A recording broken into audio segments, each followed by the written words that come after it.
Welcome, everybody, to the live They Cast from the Coast Roundtable episode for February the 3rd of 2020. My name is Adam Miles, and I'm joined, as always, by Tim Johnson and Josh Lambert. How you guys doing? With who, why, With who, when? why? Shut up. I'm not feeling the greatest. I done fucked up. Yeah, it's alive. Can we start over? Yeah, let's no, we can't start over. It's live. How you guys doing? Tim, how are you? Oh, what? I was checking to make sure everything on the feed was good. What? Huh? Yeah. Okay. How you doing today? I'm good. A little scatterbrained. Just a little. A little coffee will fix that. It's like me, man. I'm a little scatterbrained today, obviously. With, who, why, what? You know? Yeah, exactly. Cool. Josh, how you doing? Fine and dandy, as always. Just happy to be another day on this beautiful earth. In fucking cold as fuck January. It's February. The 2nd January. January 2. January 2. Yeah, January. Well, thankfully January is over with. Man, it took for fucking ever it felt like, to get over January, man. It was ridiculous. It was just fucking stupid. But, oh well. And we were supposed to get some snow hit us, and nothing fucking happened. It was fun. Whatever. Oh, well. So, everybody, while we are preparing to put out a new episode coming very soon, we have a new review episode that's going to be hitting the podcast as well as on our YouTube channel. We once again wanted to do a live episode this week and kind of review the current state of things in the horrorverse. The latest and greatest of... It makes it sound so important. Right? Like the state of things in the horror community. Well, yeah. Because it is important to horror fans. It's very true. It's very true. So we're going to start off with the first topic of the night, gentlemen. First topic of the night is going to be the CW has scrapped the pilot episode that they apparently wrote and potentially filmed for The Lost Boys and has ordered a whole new one. Didn't like it or what? What was the... Everything that I'm reading basically said it was garbage. Like anything that they did to screen this, people basically walked out and said, "What the fuck was that?" Now, there were rumors for a long time that they had done some things like they replaced the Frog Brothers with the Frog Sisters, which okay, what? No, I'm open to the kind of ideas if they're going to do something interesting and make it work. But apparently whoever wrote this was just kind of like high and fucking mighty, heavy on the high, apparently, on the way that it was going to go forward. And apparently it was almost like it was a retelling of the original movie as like a full series and not just like some sort of a different story in that universe. And it just did not pan out. See, and there is a way that you can do that. There is a way that you can take, material that worked very well as a movie and turn it into a series. I don't know if you guys ever watched the From Dusk Till Dawn series. Yep. That shit was amazing. It was good. It took the movie and then just expanded it, but it retold the movie in a way that, felt faithful to the movie, but added new shit and a different kind of spin. And I feel that this is kind of the thing that they have to do with this Lost Boys movie, because Lost Boys is a cult classic. It's one of my favorite horror movies of the 80s. Like, I love that movie. I love it. They did a lot of sequels. Isn't there like 3 or 4? There's at least 3. Two I more. think there's 2 or 3 because I have them. Yeah, because I own them. The third one is not bad. The second one is kind of meh. It got Kiefer Sutherland's little brother playing David's little brother, which makes no sense because he would have been part of the group in the first one, but whatever. Anyways, but the plot rundown for this show basically says, and tell me if this sounds familiar, The Lost Boys is set in a sunny seaside Santa Carla, home to the beautiful boardwalk, all the cotton candy you can eat, and a secret underworld of vampires. It sounds literally like they just told us the plot of the first movie. But there's more. There's more. Oh. After the sudden death of their father, brothers Michael and Sam Emerson moved to Santa Carla with their mother Lucy, who hopes to start anew in the town where she grew up. But the brothers soon find themselves being drawn deeper and deeper and deeper in the seductive world of Santa Carla's eternally beautiful and youthfully undead. Okay, so a little bit. What about the grandpa?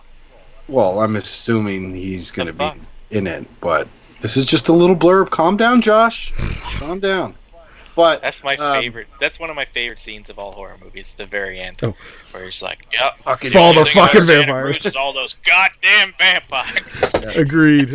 Which it does play to having a series of movies or a TV series made, because it's like, this is not a shock to him, and I always did love that too, right? You know, it's all those goddamn vampires. But everybody seems to, like, you know, the sky is falling anytime a show is like, hey, we got to do this again, right? Like, I actually think this is good news that they're going to try it again. Yeah. You know what I mean? Like, yeah, the first shit didn't work. No one liked it. Let's try it again. Here's one of the main problems whenever you reboot a series. You have the purists who want nothing to do with it because they just want to watch the original and have that nostalgia kick. And then you got people that want to come into it and they just don't like it because it's a new show. You have so much going against you that your current fan base is going to be against you. Your new fan base is going to be against you. Yeah. There's no longevity in these reboots. They pump it out to get quick views and make their buck and be done with it, I think. There's no longevity, though. No, and I agree. I think if you're going to do a Lost Boys series, do the definitive sequel to the movie. Agreed. Do you know what I mean? Like, because you can retell the story of the original, right? Yeah. It's that term that gets thrown around all the time, a soft reboot. Yeah. Where it's, so you keep that canon that existed.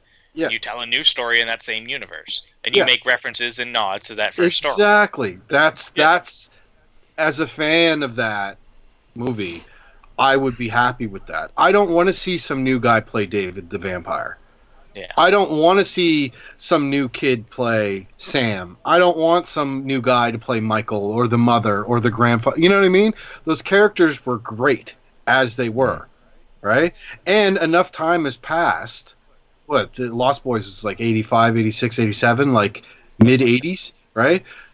Enough time has passed where you can do a new story in this universe and not necessarily trip over the events from the original, because 35 years have passed, right? Yeah. So you just pay respectful homage, like, exactly. Yeah. No, absolutely. But I mean, people have been screaming for that kind of a thing for many different series. Is that, you know, they say, "Oh, we're going to reboot this. We're going to reboot this." No, just do something nice as like an actual sequel in the series. Like, now they're talking about Friday the 13th again. It's all over the place because the court battles, you know, going to heat back up any time now. Go back to court. And they're saying, oh yeah, there's going to be a reboot in the mix. And it's like, no, give it like a really nice sequel to the original series or something. Like, that's all you really need. But the thing is, when it comes to horror movies, right? Specifically horror series. Yeah. There's certain ones you can absolutely reboot, and there's ones that you can't. Right? So, a reboot of Halloween is garbage. But a soft reboot, which we got, was fucking great. A complete reboot of A Nightmare on Elm Street is garbage. Give us one last go with Freddy. You know what I mean? Right? Like, yeah. But I feel with Friday the 13th, they could get away with a reboot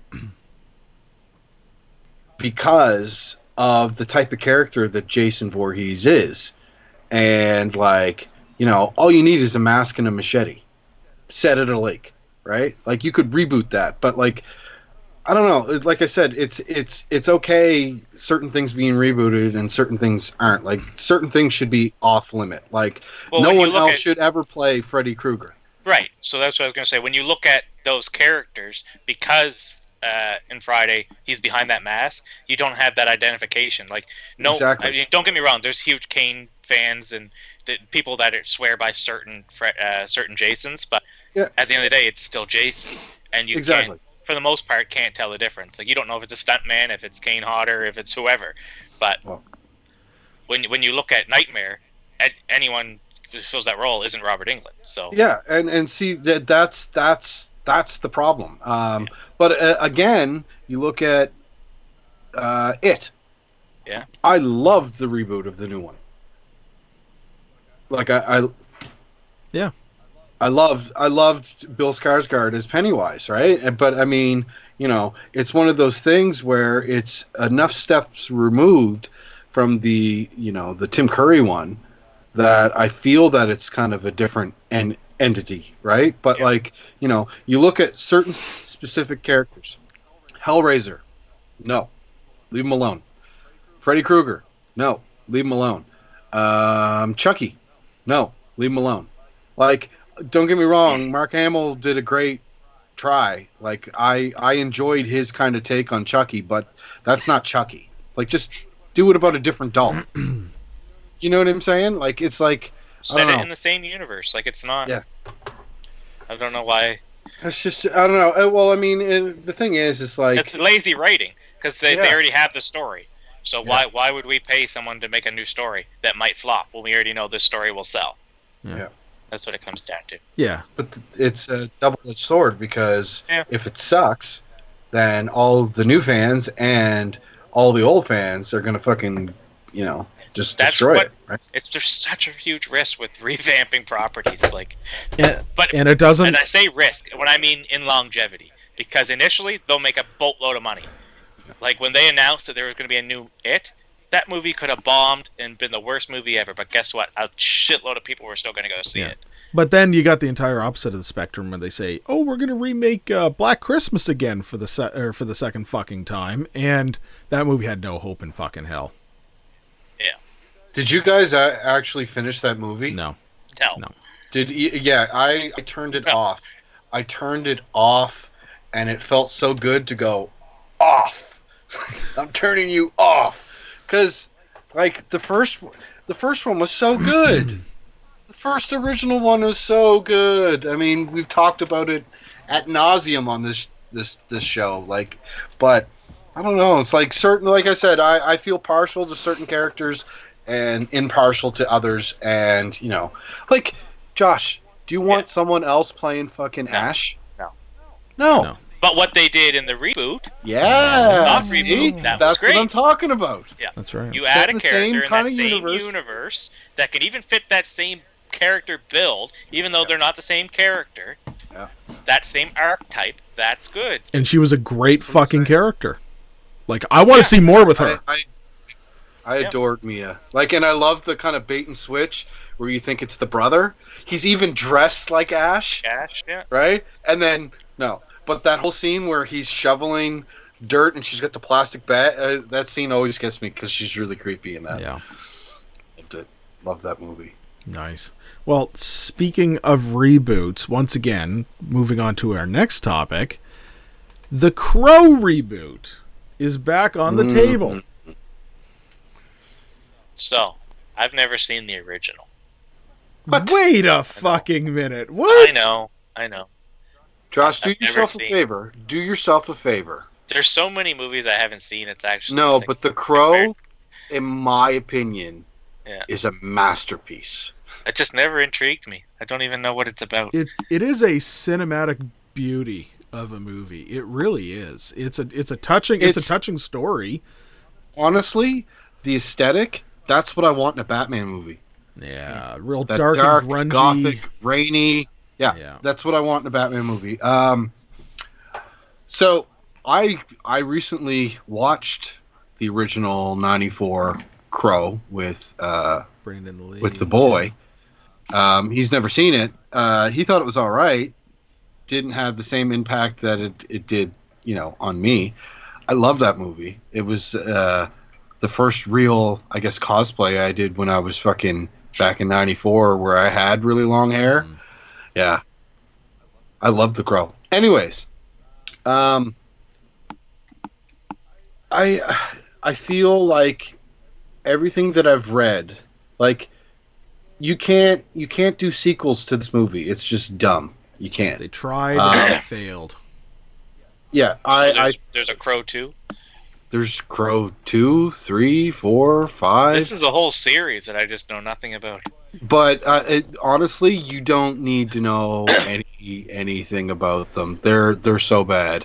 Well, the whole story is basically that once every 80 to 100 years, this person that was unjustly killed gets to come back and right the wrongs of their death, right? So in this particular case, this guy named Eric Draven and his fiance get killed for some bullshit. He gets to come back and kill the gang one by one, and then he can his spirit, his soul can rest peacefully or whatever, right? And this is supposed to happen. Freddy Krueger and Pennywise, kinda. But I have the original graphic novel done by James O'Barr, and this shit is like amazing. The thing is that everybody keeps trying to copy or emulate what the original 94 movie did, and it's like, no, you need to go back to the drawing board and remake the graphic novel. And like, honestly, I feel that the person that could be the Crow, like, because they're going all the wrong way. Like, I'm not saying that who's it? Jason Momoa. Jason Momoa? Yeah. Jason Momoa would be bad. No, he definitely has a look. But honestly, I think Jared Leto would be the Crow. You're not going to see Jared Leto in any sort of role like that, I don't think. I don't know. He's doing Morbius. I have no hope for anything Jared Leto's in, but Morbius does look interesting. But oh well. Oh, stop. Jared Leto's actually a really good actor. Doesn't matter. There's so much hate for him. I guess, you can be the best actor, but if your name carries fucking PR nightmare, they're not gonna sign. No, I think this Morbius movie's gonna fix that. But honestly, I think it should be Jared Leto that plays the Crow, because he looks like the comic book Crow. Yeah, he does kind of, doesn't he? Yeah. And he could see a fucking rated R Ninja Turtles based on the comics. Oh, the old Eastman and Lairds. Oh my god! Yeah. I had some of those growing up, and they were amazing, man. They were. But anyways, this sounds, I don't know, like promising or no? I've seen too many bad Crow things. They even did this short-lived TV show. Yes, they did. Where it was a retelling. Wasn't it Mark Dacascos? I think. Yeah, I think it was Mark Dacascos, the martial artist. But it wasn't very good, and like it was a continuation of the movie. It was a continuation of the movie, and yeah, I don't know. Like I just, it's one of those things. Like, if you're gonna do it, redo it, but redo it well. Like I already. Like, the last one was called The Crow Wicked Prayer, and it starred Edward Furlong, John Connor from Terminator 2, 15 years ago. Yep. And it wasn't that good. No, it was not. It's like when they announce a new Hellraiser movie, there's not high hopes. No. No, but I mean, before, if they'd announced a new Hellraiser movie, at least you knew that fucking Doug Bradley. Pinhead. So I almost called him Hellraiser. Pinhead, right? So like, there's that. I mean, come on. Are a lot of the series of horror that we like really any good? No. But that doesn't make them any less awesome. It's just with certain things, it's like, just fucking try. It like works Leprechaun. A certain way. Leave it that way is the key to it. Like, you got Leprechaun out in fucking outer space, but at least you get to see where it is. Hey, the last Leprechaun movie that they put out was fucking good. It was good. It was all right. I did enjoy it. It was fun. But just to kind of finish off this Crow thing, so basically this reboot's been on ice for like 2 years. Yeah. And Bloody Disgusting did a post a couple days ago basically saying they can exclusively report on The Crow being once again rebooted retooled for a rebirth with the project back in active development. So that's kind of cool. I remember talking about this like a couple years ago. Yeah. Yeah. Yeah, well, we'll wait and see, I guess, how that one goes. So, all right. A little bit of a fun horror topic next, gentlemen. Super Bowl just occurred, and out of it, we always get the fun ads, which are like the reason why people watch the Super Bowl nowadays, right? Do you know I didn't even know the Super Bowl was on? I all And I was like, what are all these cool things popping up my YouTube feed? And then, oh, game trailer. And I'm like, what? Game? And then I was like, oh, it's the Super Bowl. Exactly. But out of it, we did get something really cool horror-wise. We got Bryan Cranston redoing the Jack Torrance scenes from The Shining for a Mountain Dew commercial. Do you think that they shot that on the set from Doctor Sleep? I Definitely. swear they did. Yeah. It is amazingly accurate. Yeah. It had to have been. Yeah. Like when the movie was like finished for Doctor Sleep, they were probably like, "Hey, we got to film a commercial here, by the way," because they plan these commercials like as soon as the Super Bowl's over, they're planning next year's commercials because it costs like what, fucking like $1 million for a 30-second, you know. 2 million for a 30-second ad space. Yeah. But that's just the start because they only offer that up to people that buy $20 million worth of ads throughout the year. So if you just had $2 million and wanted an ad, you couldn't get it. No. So yeah, Bryan Cranston, in my opinion, can do no wrong. If they were to reboot The Shining tomorrow and cast him as Jack Torrance, I would be absolutely happy. I'd watch the fuck out of it. And like my favorite part is like when he bashes through the door, and she's like, and she's hitting the ass. Yeah. Go away. Yeah, and he hands her the Mountain Dew. Yeah, it was good. It was good. It was and good. They replaced the blood. And they replaced the blood coming out of the elevator with just like Mountain Dew. Yeah. With Mountain Dew? Oh, I love that shit. Yeah, it was good. And then he was like really the good. twins at the very end. And it's like, yes. Everything about this trailer was hilarious. I had to bring this one up as a topic tonight because it was hilarious because we all love The Shining. We all love Bryan Cranston. It's just fucking hilarious that they put their money behind that. It was great. I mean, goes to show, you know, the effect that The Shining and Doctor Sleep have had on, you know, on media at this point, where they're actually recreating scenes and people were loving it. You know what I mean? Well, and this goes back to the topic that we were just discussing about Yeah, absolutely. I think Tim froze up on us. What do you think, Josh? I think so. Okay. Well, we're going to move on to the next topic then while Tim's camera gets back up and running. So, actually, why don't we take a quick break, Josh? Sounds good. We're going to take a quick break. Why don't we hear a quick word from Mr. Freddy Krueger himself? See everybody in a minute.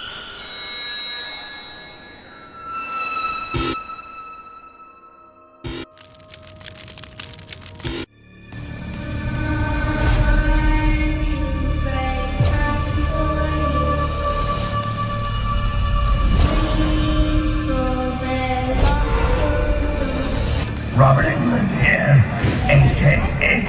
Freddy Krueger. I'm watching and listening.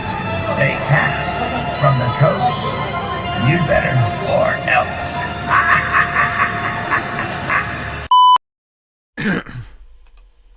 And we're back, but Tim still is not. So we're going to keep going on topics here for just a few more minutes.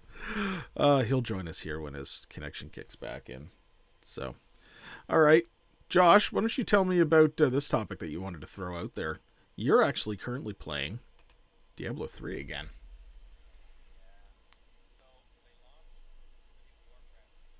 Yeah.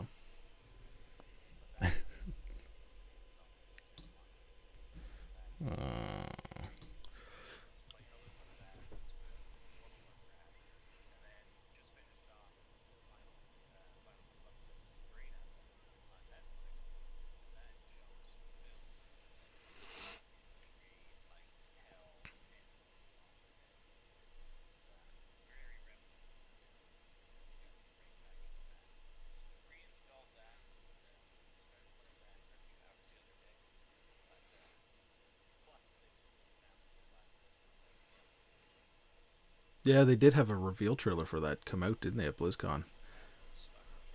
I mean, I loved the original Diablo and Diablo 2. I played the shit out of that on PC. I don't think I ever actually got into Diablo 3. It's a worthy sequel.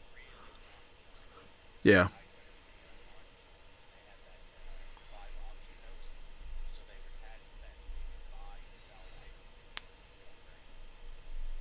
Wow.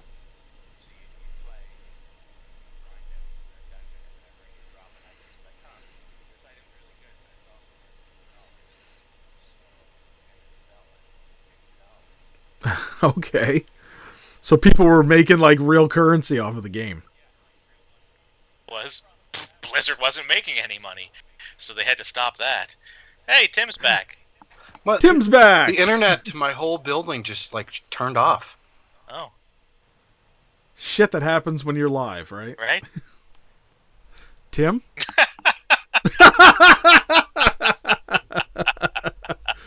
Wow. I just picture a light switch in someone's apartment that's like, man, this switch doesn't do anything. And they're just sitting here like, what does this do? And they just keep flicking. National Anthem's Christmas Vacation. Hit the fucking light switch and then Yeah. the lights go on, lights go off. Oh, he's back. Oh, hi there, Tim. I'm not saying anything in case something happens. I'll just insert a picture. Oh, my. Nice. Yeah. We're just gonna keep going because Tim's gonna come and go and he's gonna add some commentary as he comes back. Hey, buddy. But isn't that normally what I do anyway? Yeah, Right? that's exactly. Just back on the Diablo hype train. Back on the Diablo hype train, but it's cool that you're back on the hype train. They're talking about gaming again here for a moment. Diablo 3, you're playing. Another interesting horror gaming piece of news came up in the on the interwebs in the last day or so. Christoph Gans is being tapped to direct another Silent Hill movie.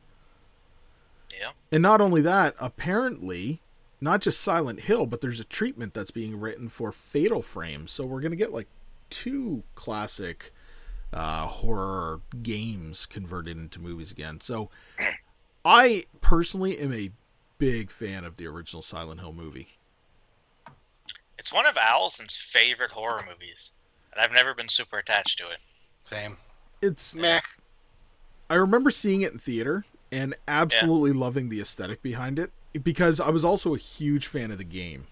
I love the games like I love the Resident Evil games, and to actually see it play out on the big screen was fantastic, and the way that they brought the characters out. So I really do like it, and I introduced my son to it, and he loves it too. Now the sequel, whatever, it wasn't that good at all because it really kind of fucked with how it didn't make a lot of sense how certain fucking things happened, to become a sequel. But hopefully they can kind of right the wrongs on this. But Fatal Frame, did you guys ever play Fatal Frame? Nope.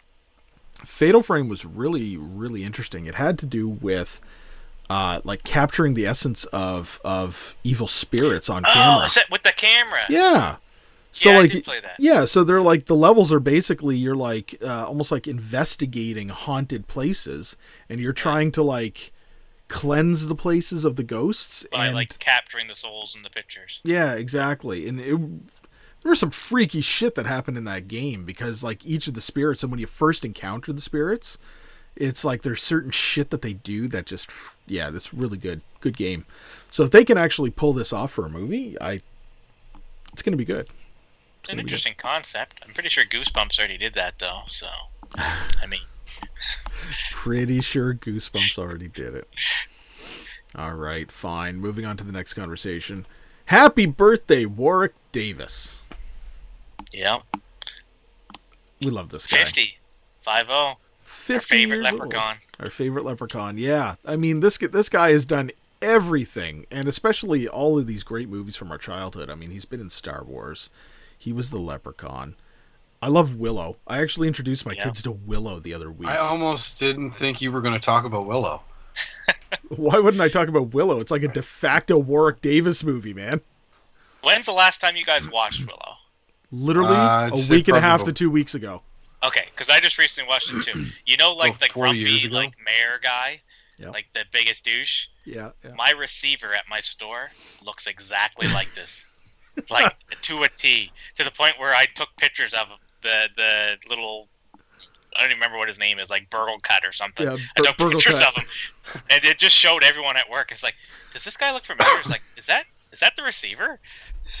That's fucking Wow. hilarious. Yeah, Like yeah. identical. Well, and all that too is it's great because they're talking right now. Warwick Davis is in talks with Disney for Disney Plus, and they're going to do a continuation series of Willow.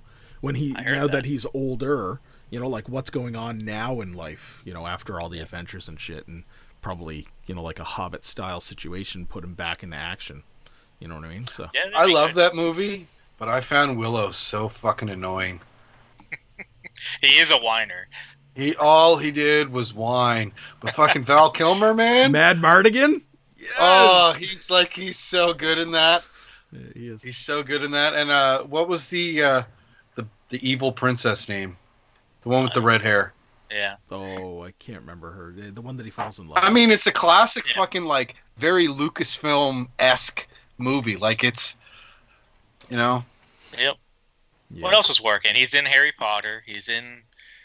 He wasn't in any of the Lord of the Rings, which is surprising. He never made it into that fandom. which is weird. I was just thinking that. He was Um, he had a part in what was that Ricky Gervais show? Oh my fuck! With Oh. Carl Pilkington. Yes. It wasn't extras, was it? He was in extras. He was and in then extras. He was in, He had his own show too. yeah, Yeah, and he did. did. which Yeah. was fucking great. where he played like a comicalized version of himself, Yeah. where he was like a talent agent. He was just taking all the good roles for himself. He's good. That's funny. Yeah, Warwick Davis turned 50 years old, man. All the power to him. He's sworn off horror movies until his kids grow up, eh? That's why he didn't do The Last Leprechaun. I guess he did an interview a while ago saying he's not interested in doing any horror until his kids are grown up because he doesn't like the idea of his kids seeing his movies and him scaring them. But that, I mean, as honorable as that is, what the fuck's stopping his kids from Yeah. drudging up the original Leprechaun? You know what I mean? I guess. Daddy, But I mean, when did you go when to you're space? working and then if your kids like go to set or whatever, they don't want your kids showing up to set and seeing like bloody leprechauns. I His guess. I dad don't know. popping out of the chest of somebody, you know what I mean, Right. with gold coins and shit, right? So, yeah, it's true, I guess. I don't know. Okay, well, all the power to him. So, Warwick Davis. He's on my bucket list of celebrities I'd like to meet. Yeah, he doesn't do too many cons anymore, does he? Like, he did them No? for a while back in like the early 2000s, but somebody told me that he doesn't do a lot of cons now. Well, he's Yeah, always at okay. Celebration. Yeah, Yeah, like Star Wars Celebration. yeah, but And I mean, then- that's- if you're involved in Star He's Wars, you're done going to be London at Comic Con Celebration. too a couple times, I think. So Well, doesn't he like live in London? I think so. So it's probably just easy for That's a him. fair assessment. Yeah. Him being some sort of British. Some form of British. Nice. All right, next topic. Robert Rodriguez has produced a $7,000 horror film entitled Red 11. So the story behind this is that based on what had occurred to make his outstanding initial effort El Mariachi, he decided to go back to his roots, take only what he spent on making El Mariachi and make another movie, this time horror, and as much balls to the walls as he can, pulling as many favors as he possibly can for basically people working for free and shit by the sounds of it. And he produced this movie. And instead of grabbing up huge distribution, you got to give him some credit. He decided to sign a contract with Tubi TV, the free online movie and television series producing house, to release it. Interesting. Cool. I like the concept. I like the idea. I haven't really seen anything about the actual movie except for a couple of images and not a very cohesive synopsis by the sounds, from what I remember. But I'm intrigued because it's Robert Rodriguez and I like his movies. I like his stuff. This concept only works if it's a good movie. Yes. If it's a shit movie, people are just be like, "Oh, yeah, it's a $5,000 movie. We can tell it's shit." Yeah, exactly. As if But people if won't this walk into blows this out and of the say, water and it's a great movie and it's on a free streaming service and all this stuff, that's cool. But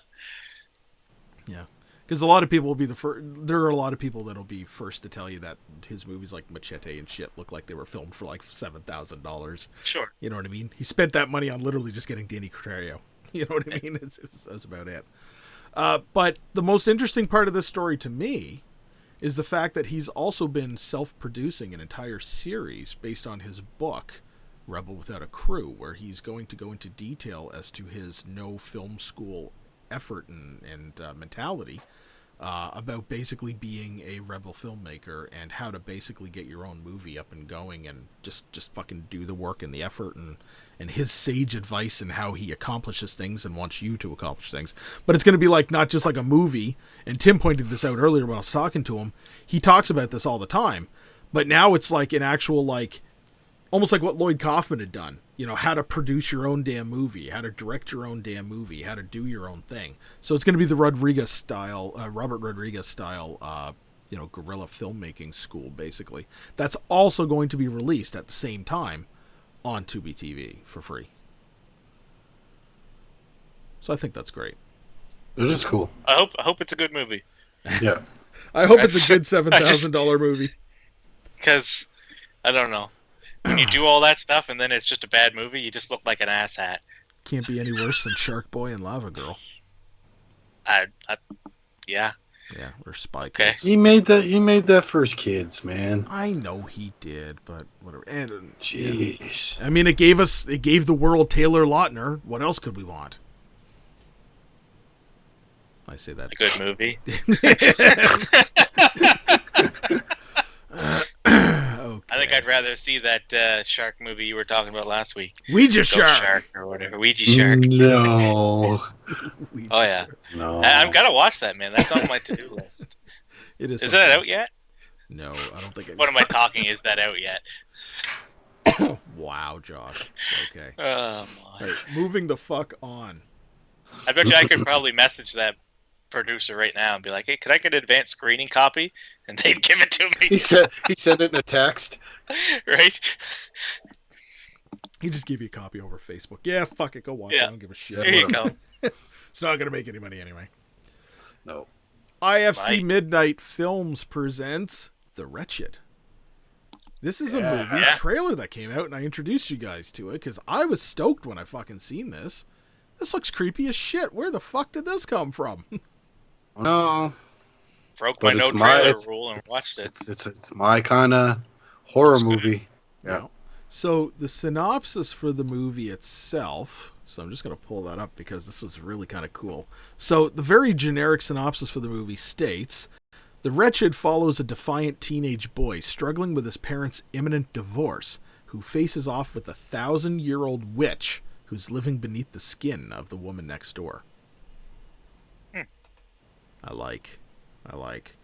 And the trailer kind of reveals that a little bit too, because when it shows the witch creature, like, and it doesn't really show a lot of detail on the witch creature, just like, you know, hands and a little shot of the face, but when you first get the reveal, it was really cool because it was like the wife like gutting a deer in the back of a truck, and when they leave the truck, the fucking witch crawls out of the fucking deer.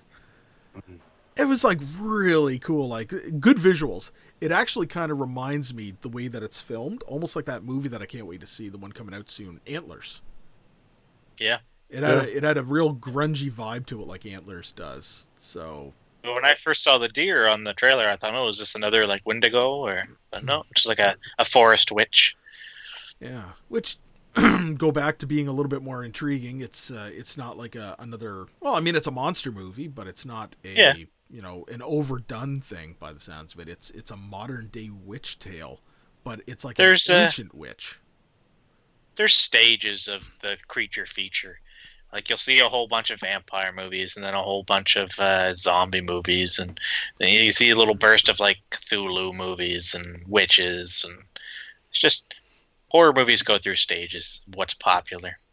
Yeah. You get one good movie that blows it up, and then everyone wants to jump on that, right? And then Nicolas Like, look at Cage Walking does them Dead. all. Yeah. Yeah, it's true. Look at The Walking Dead. The Walking Dead came out, and then everything was just fucking Everything was genre. zombies. Yeah. Yeah, which I love a good zombie movie, but I'm getting fucking bored of everybody. Well, there's a making lot zombie of movie. fucking zombie content out there. A Yeah. lot. A little too much at this point. Everybody and their fucking mum is making a fucking zombie movie nowadays. But that's good, though. If you get 100 zombie movies made in a year, at least one of them's going to be good. Yeah, it's true. I mean, we did get, like, some classics like The Dead, which was really fucking good zombie movies. It Stains the Sands Red, I think was another one it was called. That was a really good one. Bill Murray was just in... Wait, Bill Murray has been in a couple. Yeah, Zombieland, which was great. That wasn't the one I was thinking of. There's another one that just came out recently. The Dead Don't Die. Don't Die, no. Yeah. No. I saw it. It What had a Bill Murray, and that was the fucking highlight of the film. Piece of shit movie that was. That is a movie that's totally rated S for shit. And you want to know what sucks is, like, the special effects were so good in it, and, like... And the theme song was catchy, and... Yeah, and they kept playing it, and it's, like... I don't know, like, it just... A lot it of just winks got, and nods to the camera. A little too much. It got dumb. It got a little too meta. It became a little too self-aware, too meta. It broke the fourth wall too many fucking times. Like, it might as well have been Scary Movie at that point. But Scary Movie, it works. But they didn't give any notification that this was the type of movie that they were going for. So when they broke the fourth wall, it just felt out of place. Yeah. Right? Yeah, no, I agree. But you want to talk about zombie movies? Last topic that I have, gentlemen, for tonight. Stranger Things Season 4. And the reason why I say zombie is because the rumor mill's kicking in saying that they're obviously going to be filming it soon. It's going to have some sort of a zombie backstory to it. You casting a spell there, Adam? Zombie backstory, I guess. So, I don't know. which is interesting because when you think about how the seasons go, so you have like a demon type of character in the first, and the second one it really plays to that. In the third one, it's demon, but it created like zombie type slaves out of people, and in this one, it's going like zombie is like the big back end on it, and I don't know. I'm intrigued by it. I mean, I like what the Dufferin brothers are doing with Stranger Things. The third season was fucking great. I loved it, and the visuals just keep, getting better and better every season. I'll give them credit. I can't wait to see it. But, is the zombie thing going to be too much at that point? I get the impression it's going to be more voodoo zombie than Return from the Dead zombie. Yeah. That's what I think. Because they're big on, like you were saying the other day, or earlier, Tim, like the Cthulhu, the Mind Flayer, these things that possess and kind of control. Well, it almost more instead of doing like a walker zombie, like Walking Dead, almost like Invasion of the Body Snatchers type of thing, and like drones. You know what I mean? So, and I mean they more or less established that in season 3 anyway. Yeah, so exactly. Which was great because then they all fucking exploded into that mess. It was great. It was good. Oh yeah. That was cool. All right, guys. Open table. Anything you guys want up for discussion? Tim, I know you're really, really, really wanting to talk about something, aren't you? No. Well, earlier, little behind the scenes, Adam's like, okay, so what are your topics for tonight? And I give my topics, and I didn't have a third one, so my third topic was, Tim is awesome. And then he's like, and I was like, no, I really want to talk about it. And Josh fucking seconded it. Well, Josh didn't only second it. Josh is like, no, I contest it. That was my fucking idea. Yeah, so, I mean, Webster's Dictionary defines Tim. Okay. I mean, we could just go down the list. I mean, Tim is a very loving person, always tries to bring the best out in you. He's trying to make it sound like he doesn't have notes, but he has notes. It's like he's probably got like an 8-page Word document filled with why he's awesome. He's always by your side and loves you no matter what. This is like a live Tinder fucking, situation. An intelligent man. No, listen. Tim is an intelligent man, which will pay off in the future, where he can easily provide for his beautiful family. Okay? Tim is shy. But when you get to know him, he's the funniest person you'll ever meet. Wait. Tim is fucking shy? Fuck off. Tim is a great listener. And will care about you and make you a better person. Wow. He lifts your spirits on a bad day. And he helps you get through life. Not just problems, through life. Oh man. All right, ladies, I'll put Tim's email address down in the Tim is awesome at gmail.com. The beauty of Tim at gmail.com. Oh man. All right. Stop. All right. Josh is awesome. Why you should avoid Adam. All right, gentlemen. With that, I think it's time to say goodnight for another live episode. So, until next time, Tim. Stay spooky, everybody. I mean it. Everybody needs a little more Tim in their life, so watch the episodes, and there you go. Josh? All right, see you guys next time when we talk about the flatulence. Oh, sorry, I mean the lighthouse. The flatulence. Shit. All right, yeah. Stay tuned for our next episode coming soon, and once again, check us out on Facebook.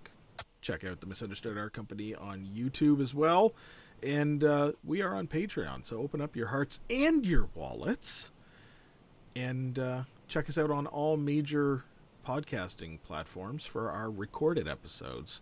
And until next time, see you later. Good night.